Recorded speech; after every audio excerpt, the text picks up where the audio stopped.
from when we just work with them?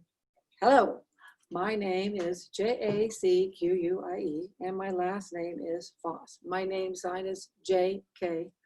No, I don't have a K in my name, but that's my name sign. I am the CEO of STEP, Strategies to Empower People, here in Northern California, serving Sacramento and Yuba City and Napa and Sonoma. Wherever a person wants to live independently, that's where I support them. Because here at STEP, everybody lives in their own homes. I provide supported living, independent living, and also employment services. I've been doing this work since, I don't know, I was really, really, really young, and now I'm not. I think that when NADSP asked me to give the words of encouragement, when John contacted me, I was really thinking about what really happened here.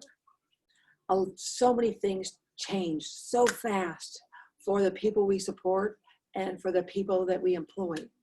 On March 12th, the governor of California ordered the shelter in place.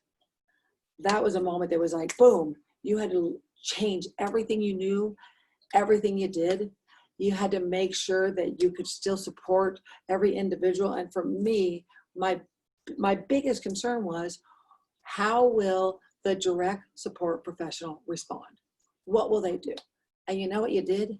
You showed up. You showed up through your own fear. You showed up to make sure that person with a developmental disability felt safe, that you found things to do in the home because there was no more going to the movies or going out, that everything. What did you do? You did something that is extraordinary, that is not as recognized as it should be. And I want to recognize that for you, that you each showed up. You would watch the news just like all of us. COVID-19 is terrifying, right? But you said, you know what? I have a responsibility. I have a job. I am a direct support professional. You really emphasize the P in your name, professional. You did your job. You made sure a person understood how to wear a mask. You talked about hand washing.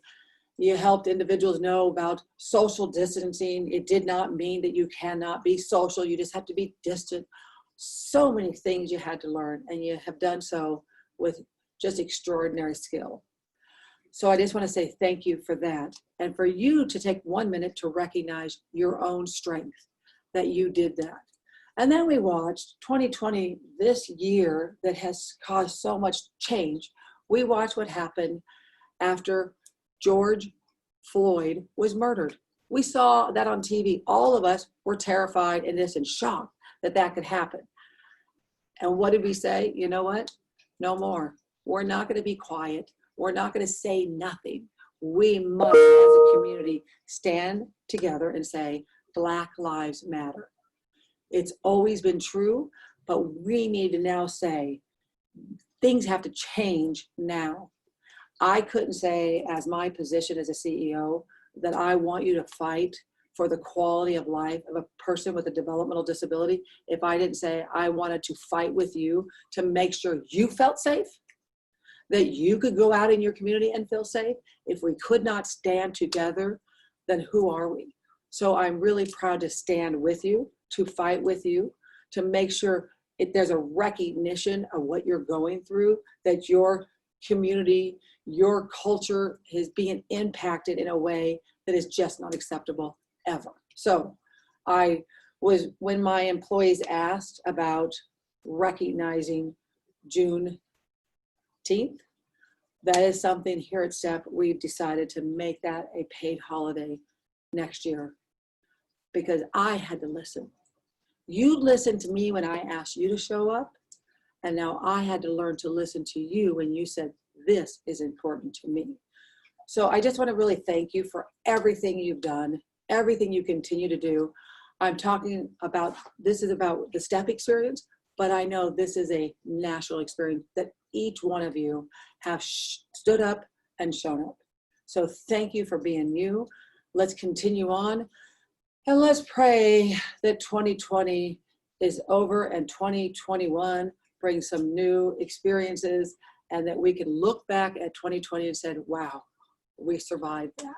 We survived that because we stood together. Thank you. I appreciate you.